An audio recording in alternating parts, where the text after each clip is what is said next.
ប្រគុណខ្ញុំអើយជួយឲ្យក៏ใจ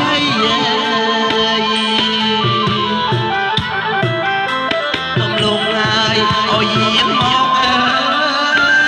យប្រគុណខ្ញុំអើយជួយឲ្យក៏ใจសេរីអើយសួស្ដី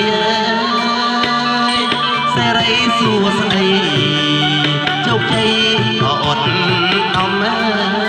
យសេរីអើយសួស្ដីសេរីសួស្ដីជោគជ័យអត់អំអើយថ្ងៃនេះថ្ងៃជាវេលាល្អថ្ងៃនេះថ្ងៃជាវេលាជ័យជាងហើយខ្ញុំជាក្រុមអ្នកមេបានឹងចាំមកសិបជ័យកូនប្រុសកូនប្រុសទាំងពីរអង្គ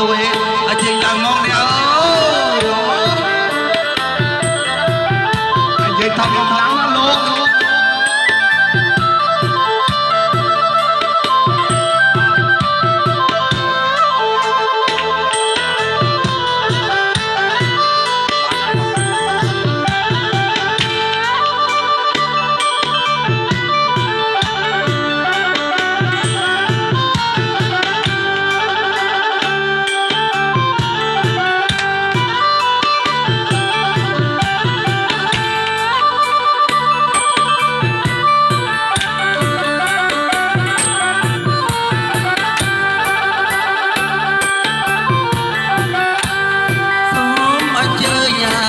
កគ្រូត